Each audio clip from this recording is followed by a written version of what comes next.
This is the Sink and Spin. It is an as seen on TV kitchen gadget that goes in your sink and allows you to scrub dishes a completely different way. But does it really work? Let's find out in today's video.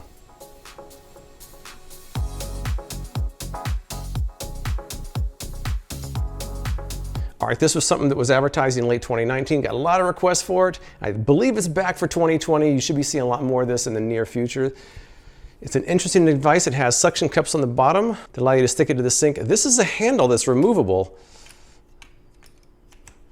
that you can actually hold it and scrub larger things this way. It also seems to be perfectly aligned with the size of your drain or garbage disposal. Now there's one interesting thing is there are some screws that are included in here that seem to go right in here, but they don't really screw in because it doesn't go in there. I thought maybe it went along the side, but the screws line up with that, and I'm not sure if I'm supposed to just push it through, or the instructions don't really say. It doesn't really point it out, so I decided I was just going to use the handle kind of stuck on there and do my best with it. But without further delay, let's check out the unboxing and then get to it. There it is. It looks like a child's toy, a spaceship or something, doesn't it? Interesting. Some very short instructions on the bottom here. Let's open it up. There it is, very nice. Now on the bottom here, we've got a handle and some screws. Assembly required. Not very extensive instructions. To clean dishes, plates, and bowls, spin. To clean silverware, utensils, and cutlery, swipe. The removable handle fits standard kitchen drains. Test your handle before installing. Add soap and warm water to bristles before cleaning. Simple enough, so let's get started. You know, before I started this video, I told everybody in my house, just pile up all the dishes in one side of the sink and I'll be testing out this gadget. Well, they didn't disappoint. Look at all that. Talk about overachieving and laziness, but I digress. Another thing is some of the videos show the sink partially full of soapy water. Some show the sink running. Not sure if there's a certain instance where you're supposed to use one or the other. They don't say. Hopefully the instructions improve over time. I'm just going to kind of wing it the best I can. But the overall use of it shouldn't be that difficult. All you do is just rub things on here, so to speak. This should fit there, which it does. And then you can press down the suction cups, which is nice. I think what I'm going to do right now is have the running water version. And then after a little while, I'll put some soap in there and do it without running water. All right, load this up. I don't know how much soap to use. All right, it's nice and soapy. Let's just get started here. I don't even know where to start. Do this spoon here. Now they show the water running. I don't really like doing that, but hey, that's what they show. Actually, I'm going to turn it this way so I can put the spoon in here.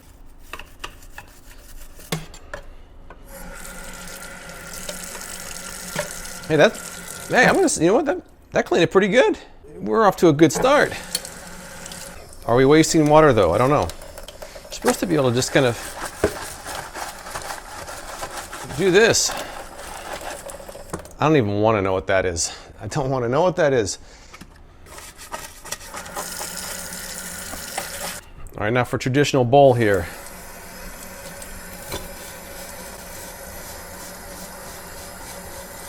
First of all, I'll say that it cleaned the inside of the bowl really nicely. I did a good job. This is soap in there, by the way, not gunk, but the lip of the bowl doesn't really get clean when you do this way. So you're gonna have to, I don't know, just do that, I guess. That's one more thing that some extensive instructions would clarify. So far I'm feeling it. We got a long way to go. I will say that one thing I don't really like is that I'm having to put my fingers on the plate more than I normally would if I was just scrubbing it. I would usually just hold it in one place. Here I'm having to touch it all over. That's one problem. But on the flip side, you're actually able to use quite a bit of leverage when you push down on this thing, so that's kind of cool. Now the inside of this cup, it's not getting. The inside of the cup is not getting. Gonna have to not use the cups for this. Not really, no. Can't get the cup.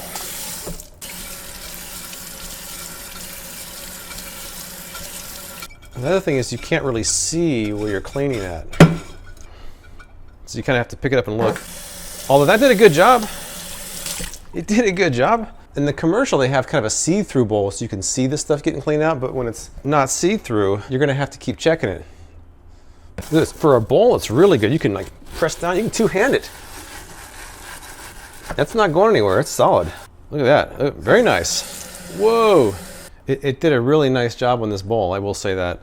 Those suction cups are solid. Put some soapy water in there and see if I waste less water. Oh, but it doesn't go down because that drain plug, so I'm gonna have to take this handle off. If it was screwed on there, that might be a pain, but since it's not screwed on there, it's not such a pain. I just noticed, oh, we got some nasty knives in here. All right, so let me see. Hey, that's good.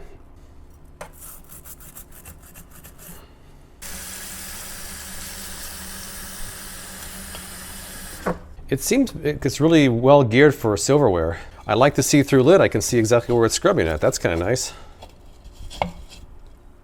Now, for something like this, it seems like it's well suited. I can really put a lot of pressure on this when I'm pushing down. And look at that. Very clean.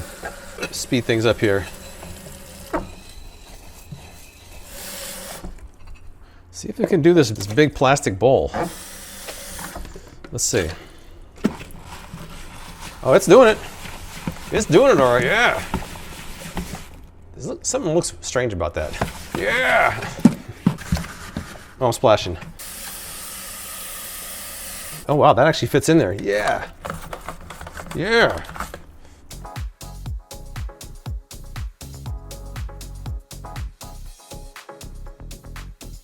I haven't decided if I like this section better or not.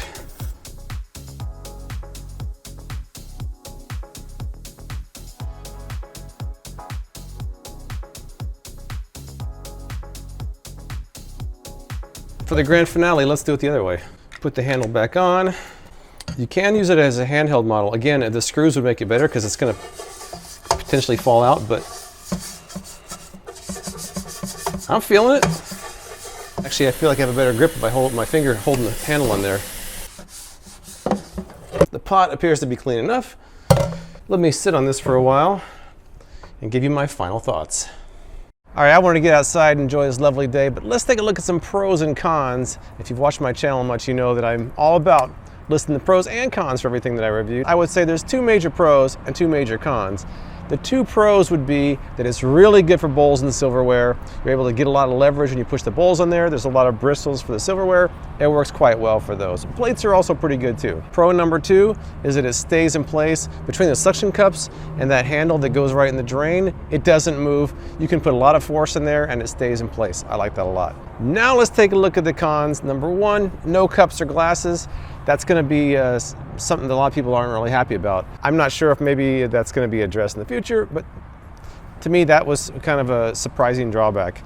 Number two is the fact that when you're cleaning the dishes, they're faced away from you, so you really can't see how well they're being cleaned, and you have to keep checking them, as opposed to when you're holding it and you're actually watching it as you're scrubbing it. I'm not sure how you can get around that as well. I should also point out the company did let me know that they're going through a number of improvements on this product, including some bristle improvements, a thumb grip, and a soap reservoir, so there are improvements on the way.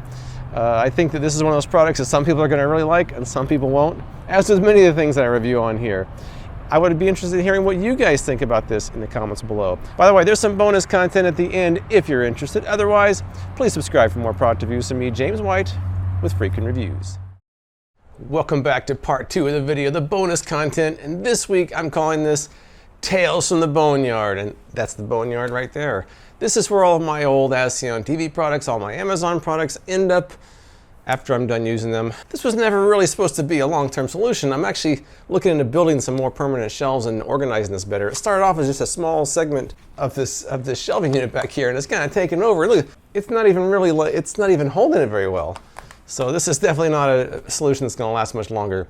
But what I'm gonna do today is, I've got these sticky hands, and I actually don't know if this is gonna work or not. I'm gonna throw it over my shoulder, pick something from the Boneyard, and say something about it. This will either be a really good idea or a complete disaster. I don't even know if these are gonna stick or not, to be honest with you. Here we go. All right. Oh. Ah, no. Oh, the Boneyard. Oh, my goodness. Well, it hit the Arctic Air and didn't stick to it. It fell down below, but I'm gonna do the Arctic Air since that's what it landed on. In fact, what's ironic is that just today, I posted a TikTok of the Arctic Air. If anybody on TikTok, I'm kind of on there. So the Arctic Air, this was huge in, I think, early 2018. In some areas, the filters got kind of moldy, you know, it wasn't very portable. It worked all right, but they came out with an Arctic Air Ultra later, I think about a year later. It worked a lot better. They seem like they fixed some of the problems. The original Arctic Air is still for sale. I recommend not getting it. I would get the Arctic Air Ultra, which streamlines it. This one you can't adjust the vent, the Ultra you can. I had a lot of people write in about this one. They weren't real happy with it, but the Ultra seemed like it did a better job. You don't really see a lot of people using this anymore, mainly because it doesn't really outperform a fan by very much. Let me answer a question before my next sticky hand toss. This one comes from Emerald in Las Vegas, great city.